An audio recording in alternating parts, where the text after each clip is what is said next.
Hej og velkommen til MATSAT 5, datasæt 2. I dag skal vi se på de tre forskellige slags regression. Lineær regression, potensregression og eksponentiel regression. Vi skal se, hvilken en der ligger tættest på et i er i anden, for at finde den præcis mulige linje. Så vi starter med at gå ind i statistik, statistiske beregninger, lineær regression, år, så er vi x-liste og antal elever i y-liste. Og så ser vi, at den ligger på 0,995566, hvilket er rigtig tæt på. Men vi må stadig tjekke på de andre for at være sikre på, at vi ikke kan finde en, der er tættere på. Så vi sletter den, og vi ind igen. Statistik, vi skal huske at sætte pilen tilbage til det rette sted. Så sætter vi til statistiske beregninger. Så potensregression.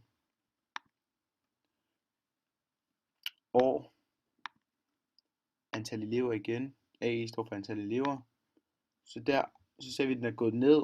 Den ligger på 0,975941, hvilket er ærgerligt.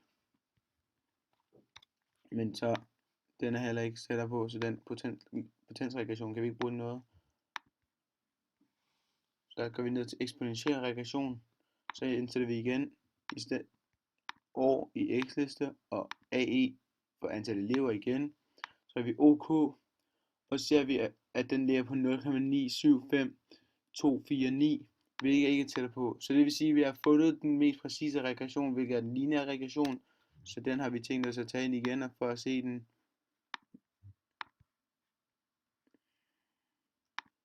Så vi indsætter år her igen, hvilket er helt nede i bunden, og så antal elever, og så ser vi, at den ligger der. Så nu har vi tænkt os at tilføje år her.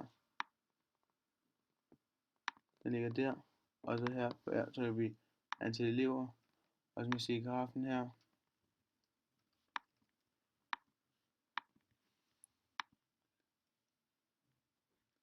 Så går vi ind på regression, så går vi ind på vis lineær regression, og så ser vi, det er den, der ligger allertættest på. Den ligger mellem det her.